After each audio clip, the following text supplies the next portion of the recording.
Welcome to output number 4 by Ashley and Co. The topic of today's output is innovation in football. As we have learned in class, innovation can be divided into different types of innovation: non-technological and technological. Here are a few examples of innovations that happen in football over the past few years. We're going to use those examples to explain basic concepts of innovation in strategic management. First of all, the boots in football have changed heavily.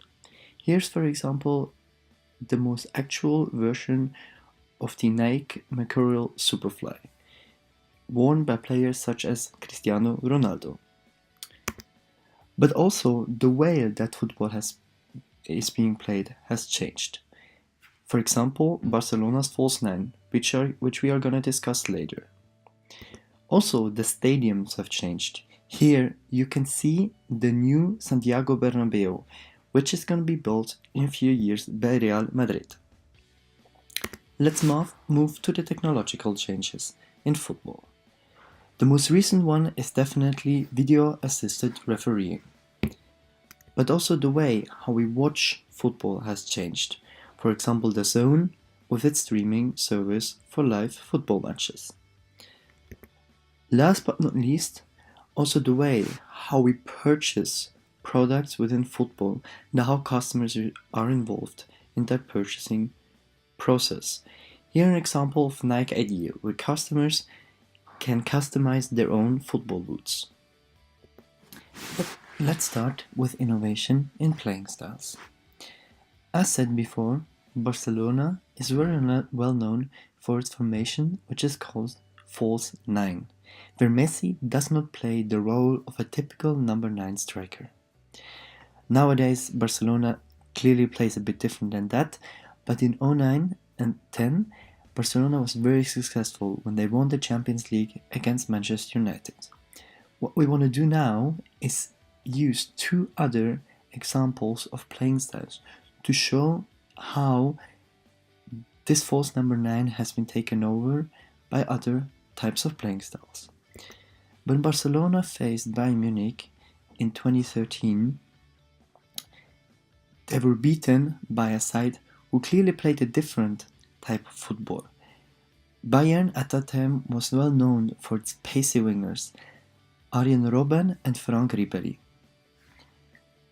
So Bayern Munich beat Barcelona and won the Champions League in 2013. A few years later though, Bayern Munich faced Real Madrid, who were well known for their direct football, with superstars such as Cristiano Ronaldo or Gareth Bale. Once again, the type of football which was being played by Bayern was beaten by the type of football played by Real Madrid. We know that this is just a short and non-comprehensive overview of different playing styles, but this shows how different innovations are replaced by new ones with time. Next, we want to use VAR, or also called Video Assisted Refereeing, as an example for the linear innovation process.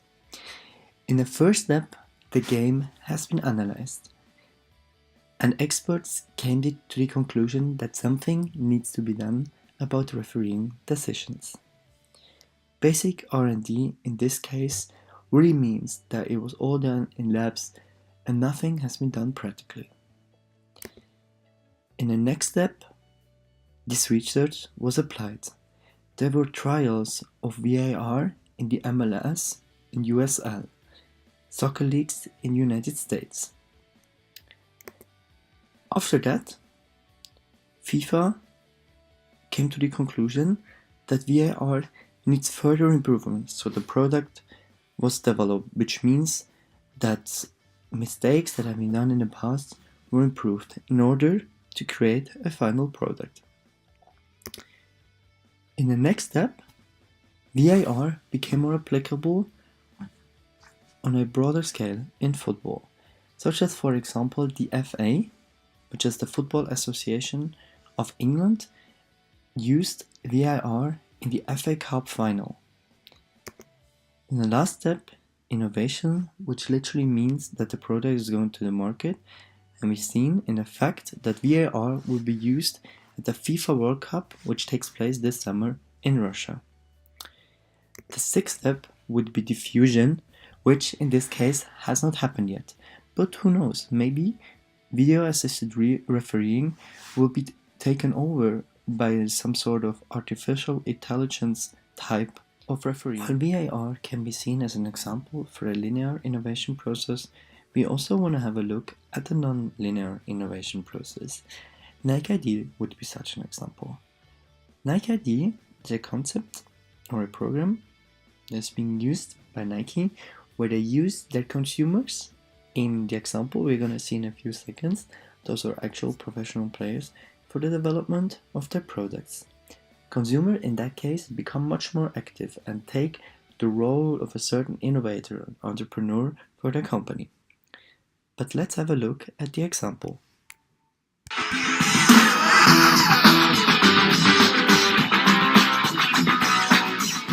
My name is Anaya, I'm an ID specialist, and I'm going to introduce you the Tiempo Legend 4 ID football boot.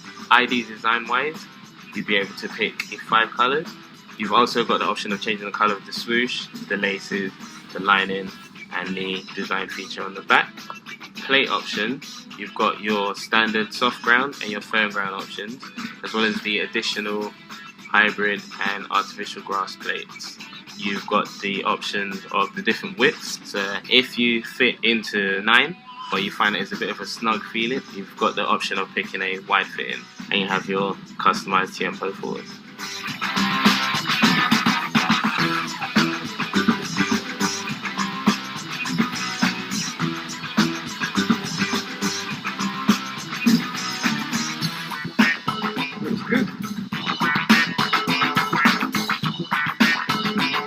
I like the back bit. It's really soft on your foot. Well, straight away, as soon as you put it on, you can move your toes, you can feel your toes. Yeah. So of course, when the ball comes to you, yeah, you have more comfortable when you've got more touch on the ball. With really hard leather, sometimes you can't get the feel of the ball, but with soft leather, you can feel it. Is that my boot? That should be Very nice. Happy with that? Yeah.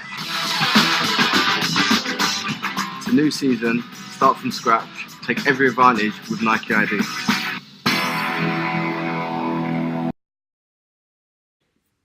Here you can see the evolution of the Adidas Predator boots.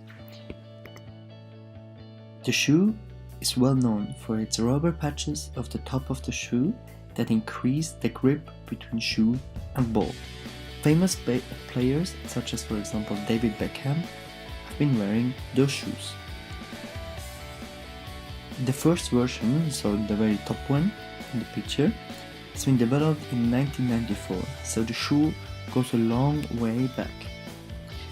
Adidas has constantly been updating the shoe there, so there's been a new version of it every 1 or 2 years. What is very important here is that the whole R&D is being completely done by Adidas, which is an example for internal R&D, so innovation being done within the company without any external help. Also the way how we watch football has been changing over the few years, with the most recent innovation being DAZN, or DAZN, like they like to call themselves. What is DAZN? DAZN is basically a streaming service for live football. For a monthly fee, you can watch as many games as you want. The platform is available on all devices, from iPhone to iPad, your laptop, and even TV. But let's listen to our friend and how he would explain DAZN. What? You pay $9.99? You taking a piss? Are you having a laugh, mate? How are you getting it for $9.99? For fuck's sake, why are we paying 40 quid and 50 quid and you're getting it for $9.99? You're fucking taking the piss. I fucking hate you, mate.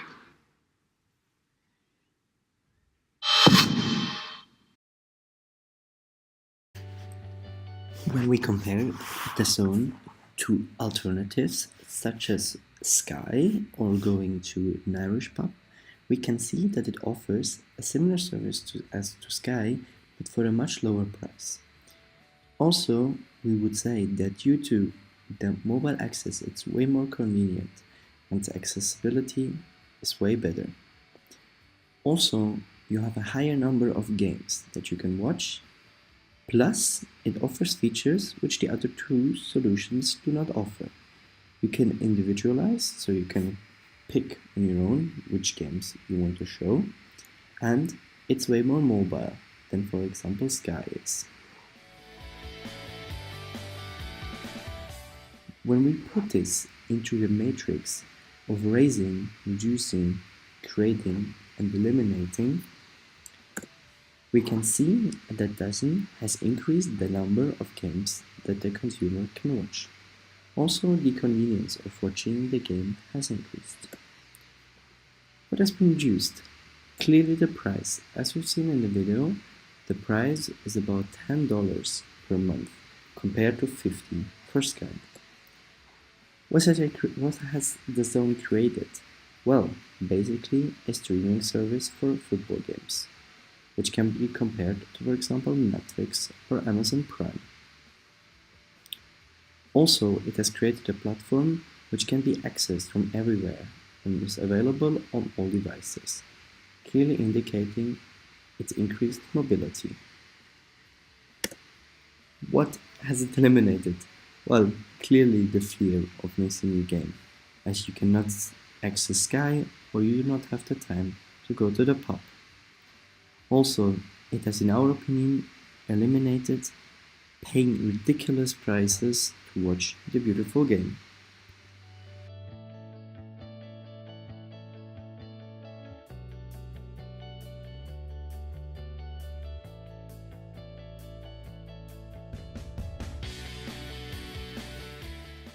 Coming to the last part of this output and the effects of innovation on businesses, customers, as well as society.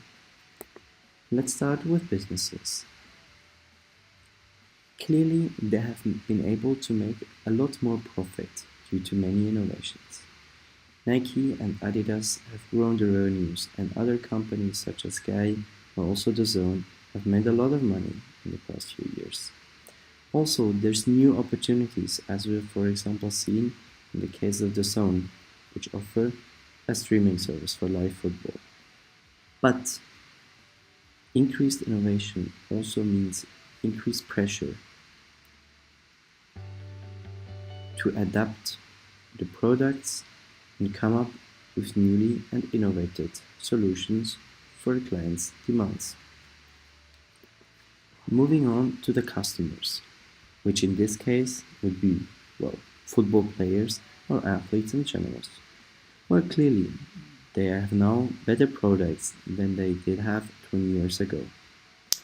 The effect on prices is a bit ambiguous, whereas for example for football boots you will pay a lot more than you would have paid 5 years ago. You can for example get the streaming service of DAZN for a much cheaper price than the same offer by Sky. As we've seen for example in the innovation of playing styles, a certain adaptation is required due to innovation. By that we mean that innovation drives customers, in that case players, to adapt their playing styles. Moving on to society. Well, definitely, as we've seen with businesses making more profit, there are also new and potentially more jobs. Also more taxes are being paid, and overall we can say that football has, at least in our opinion, improved. We want to finish this presentation with a quote by Michael Porter. He says that innovation is the central issue in economic prosperity, which once again highlights how important it is to innovate.